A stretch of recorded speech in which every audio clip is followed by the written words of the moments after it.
cerveau a trop d'onglets ouverts? T'as l'impression de courir après ton agenda plutôt que de le piloter?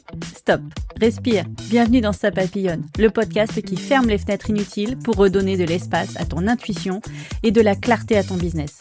Je suis Roselle Lemarchand, formatrice en efficacité professionnelle depuis plus de 5 ans. J'ai accompagné plus de 500 personnes en formation. Mon métier aujourd'hui, c'est d'aider les entrepreneurs indépendantes à transformer leurs habitudes de travail. Mais attention, ici, on oublie les méthodes rigides, les théories fumeuses et les listes de tâches qui culpabilisent. On mise sur le bien-être, le plaisir et surtout l'efficacité réelle. Chaque semaine, je t'invite à faire un pas de côté. On va parler organisation, bien sûr, mais surtout intention et recul. Mon approche, elle est opérationnelle, réaliste et concrète.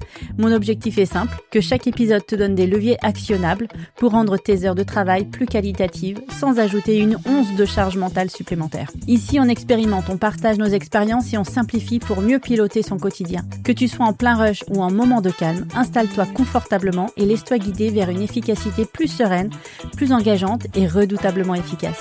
Alors si tu es prête à remettre de la clarté dans tes idées et à passer à l'action, on y va pour l'épisode de la semaine. C'est parti! Salut et bienvenue dans ce nouvel épisode de Ça papillonne. Alors cette semaine, enregistrement un peu particulier, je suis dans ma chambre d'hôtel à Brest où j'anime en fait pendant 2 jours et donc j'ai pas pu faire l'épisode d'hier, week-end un peu rempli par le soleil, par le jardinage et du coup je me rattrape ce soir à l'hôtel avec un épisode spécial sur le logiciel Word. Alors, j'ai déjà fait un épisode sur Excel, je ne sais pas si tu te rappelles, Excel où je donnais mes astuces d'utilisation du logiciel pour être beaucoup plus efficace dessus parce que y a des trucs qu'on ne sait pas forcément. Et aujourd'hui, je voulais faire Word parce qu'en fait, c'est un logiciel que tout le monde connaît et pourtant, en fait, que l'on ne travaille pas très très bien. En fait, si tu savais combien de personnes ne savent pas utiliser correctement Word sous prétexte que Word, c'est simple, il y en a un paquet. Parce qu'en fait, la simplicité ne veut pas dire qu'il n'y a pas de manière de travailler pour optimiser le logiciel. Word, il a la palme du logiciel que l'on croit connaître et que l'on sous-estime. Donc, il fallait que je fasse cet épisode pour toi ce soir. Alors, j'ai 5 astuces, mais dans l'astuce ultime finale, la numéro 5, à l'intérieur se cachent 4 astuces. 4 en une. Alors, je vais commencer par la plus simple, qui pour moi, c'est un raccourci clavier, après que l'on peut évidemment aussi retrouver dans le menu, bien sûr. C'est le CTRL F et le CTRL H. Alors, CTRL F, c'est un raccourci clavier qui est utilisable sur tous les logiciels quasiment, qui te permet de trouver un mot dans un document. Donc, ça peut très bien être sur Word, sur un PDF, sur une page Internet. Donc, CTRL F et tu mets le mot que tu recherches dans cette page-là. Et au-delà de ça, nous avons le CTRL H. Donc, quand tu fais CTRL F sur Word en particulier, ça t'ouvre une fenêtre. Et tu as 2 onglets à l'intérieur, tu as recherché et remplacer. Et donc CTRL H te permet directement d'accéder à remplacer. Finalement, CTRL H, en fait, c'est ton couteau suisse pour des révisions de dernière minute, par exemple, mais hyper rapide. Avant, on voit, par exemple, tu as utilisé le mot Dupont avec un D partout dans tout ton document pour un client, et puis tu te rends compte que Dupont avec un D, non, c'est Dupont avec un T. Et figure-toi qu'avec donc la fonction remplacer, tu vas écrire « Je recherche le mot Dupont avec un T » et je veux le remplacer par Dupont avec un D. J'espère que je n'ai pas fait l'inversement, mais tu as bien compris l'idée. Et en bas de cette petite fenêtre, tu as « Remplacer partout ». Et donc, même si tu as écrit 152 fois le mot Dupont, il va être remplacé en un quart de seconde par Dupont avec la bonne écriture sur tout ton document. Au-delà de modifier le mot en question, une orthographe, tu peux aussi modifier une mise en forme. Par exemple, du texte, tu cherches tous les textes en rouge et tu veux les remplacer par du noir ou uniformiser de la police sur tout le document, tu peux aussi passer par là. Tu peux aussi trouver des variations d'un mot, nettoyer des espaces doubles automatiquement, ou carrément remplacer et supprimer surtout un élément par rien, par exemple un tiret par un espace ou un espace par un tiret. D'accord ? Donc tout ça, ça peut se faire avec le CTRL H. Ça, c'est ma première astuce qui, pour moi, est une des plus simples. Deuxième petite astuce qui pour moi aussi dans l'échelle, on va dire, on monte petit à petit, gentiment, avec le modèle de document. Alors, non, un modèle de document, c'est pas juste un document Word qu'on va copier-coller, dupliquer dans son répertoire pour le compléter. Non. Un vrai document modèle sur Word, c'est un document qui a une terminaison en .docx, D-O-T-X. Et ça, c'est un document qui va être inaltérable quand on double-clique dessus. Alors en fait, comment ça marche ? En fait, tu vas juste créer un document au départ, au démarrage, tu te crées une convention de formation, un contrat de location, ça peut être aussi une lettre que tu envoies régulièrement, des choses comme ça. Tu crées déjà ton document avec ta charte graphique, tes couleurs, tes coordonnées, tout ce qui va bien, et tu vas garder des vides à des endroits stratégiques. Et ensuite, tu vas enregistrer ton document donc au bon endroit, ça après c'est toi qui choisis, mais surtout dans quel modèle de document, dans quel type de document, justement tu as type de document, à l'intérieur de la liste, tu vas avoir modèle de document .docx. Et là, une fois que tu vas cliquer sur modèle Word .x, automatiquement, qu'importe l'endroit où tu avais sélectionné l'emplacement, automatiquement il te l'emmène dans les modèles personnalisés Office.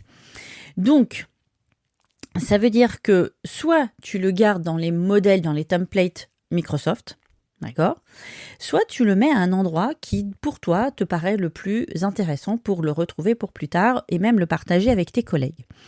C'est quoi l'avantage ? L'avantage, c'est qu'un document modèle, ou un modèle de document, un .x, quand tu l'enregistres dans ton répertoire, il ne va plus être modifiable. Donc, quand tu double-cliqueras dessus, va s'ouvrir une copie de ton document d'origine, de ton contrat, de ta convention, et tu n'auras plus qu'à remplir les dernières petites informations qu'il te manquait pour personnaliser ce document. Là où ça se complique un tout petit peu, c'est comme tu as l'habitude de double-cliquer sur le document pour le modifier. Là, il faut passer par un autre moyen, un autre passage, puisque quand tu double-cliques, ça t'ouvre un nouveau document, la copie de l'original. Donc pour le modifier, en fait, il faut faire un chemin inverse. Il faut d'abord ouvrir Word, et par Word, aller le chercher, fichier, ouvrir, et là, tu vas chercher ton .x, et là, tu pourras le modifier, puisque éventuellement, avec le temps, tu peux avoir des modifications à apporter. Donc ça, c'était ma deuxième astuce parce que je pense que ça peut être très utile en entreprise ou même quand tu es indépendant. Alors là, il n'y a aucun problème. L'objectif, c'est d'automatiser finalement un document que l'on utilise régulièrement et il y en a plein de situations dans ce type-là. Troisième astuce, je suis en train de... En fait, j'en ai 5 devant mes yeux et je me dis, alors dans quel sens je prends ? Sachant que je garde la dernière, évidemment, je la connais par cœur, cette dernière astuce, mais je la garde précieusement pour la fin. Allez, je monte un tout petit peu un cran. Vous connaissez peut-être la correction automatique dans Word. Donc, troisième astuce, correction automatique. En fait, la correction automatique, c'est quoi ? C'est une bibliothèque de mots écorchés qui ont été enregistrés avec la mauvaise écriture. Et quand tu appuies sur la touche Entrée, donc admettons, le mot temps, T-E-M-P-S, par exemple, tu inverses le S et le P, T-E-M-S-P, une petite faute de frappe régulière que tu peux trouver. Et quand tu frapperas ce mot-là, tu l'écriras, tu feras un petit espace après le P, pour le coup qui est la dernière lettre, et automatiquement, il y aura un petit changement automatique, puisque Word reconnaît, on lui a inculqué, enregistré le fait que temps T-E-M-S-P, en vrai, s'écrit T-E-M-P-S. Ok.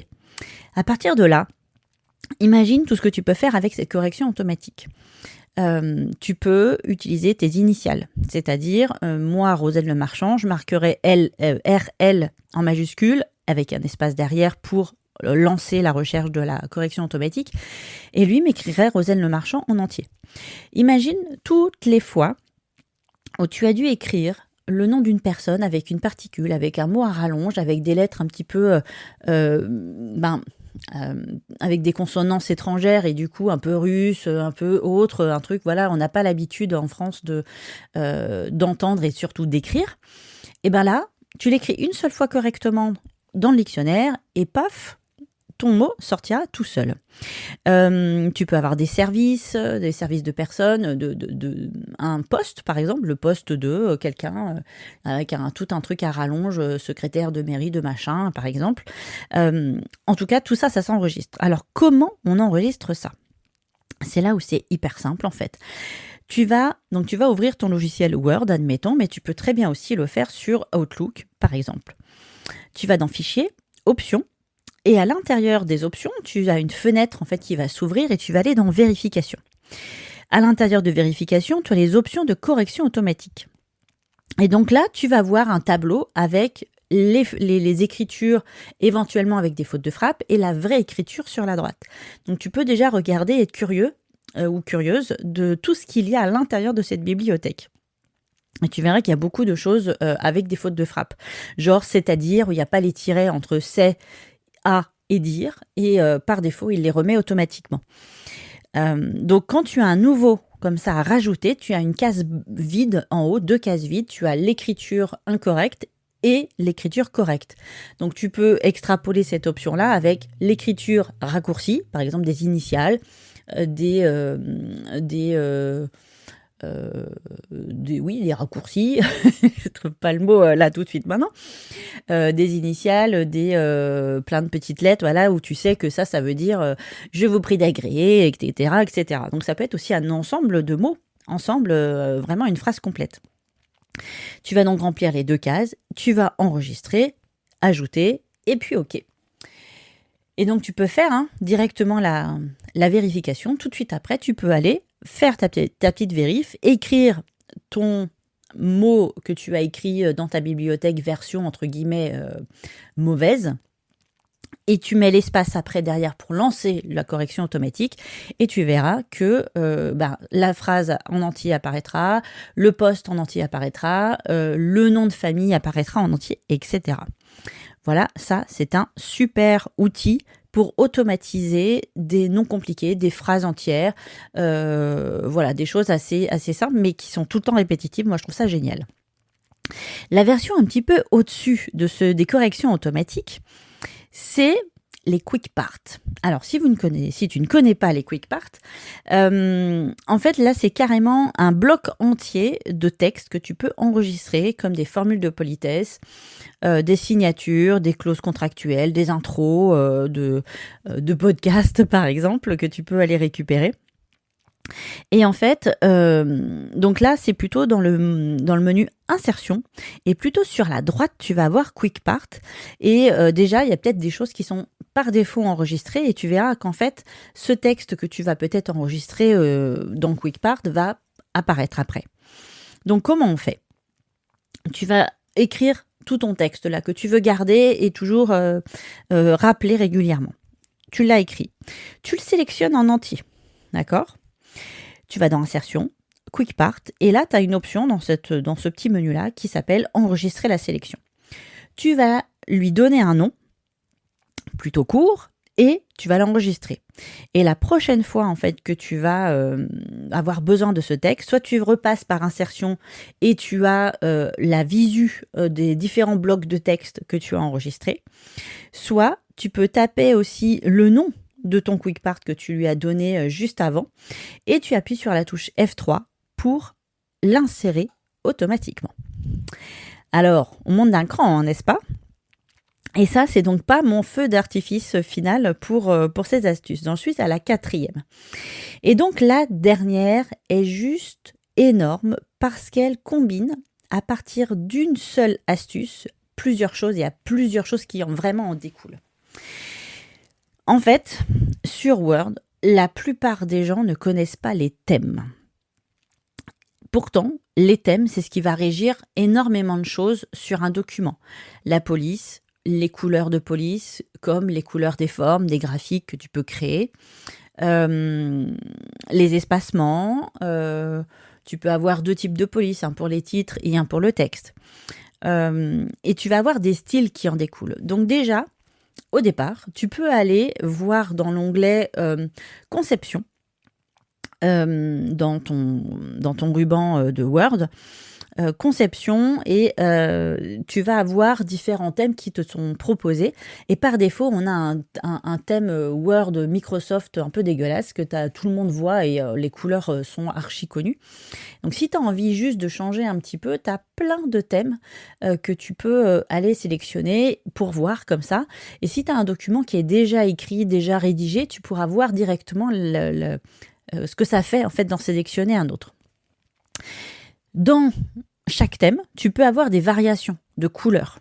Donc, dis-toi que tous les thèmes que tu as devant toi, tu peux les multiplier par 3, par 6, par 8 parfois, avec les variations, en fait. Donc, ça donne une multitude de thèmes.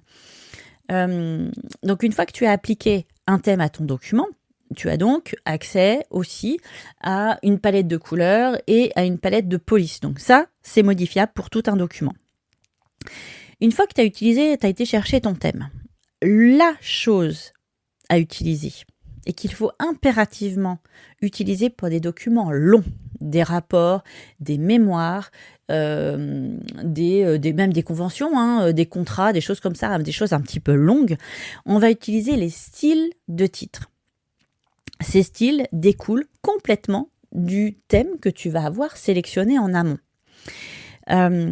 Donc les styles, une fois que tu as appliqué ton thème, tu vas retourner dans l'accueil et tu as un ensemble de styles qui te sont proposés.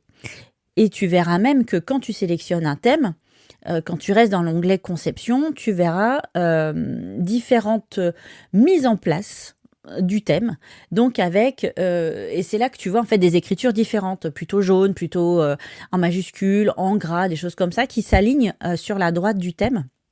Donc une fois que tu en as sélectionné un, et le fait de sélectionner comme ça une sorte de variation de ton thème, tu verras que les styles descendent complètement de ce que tu viens de sélectionner.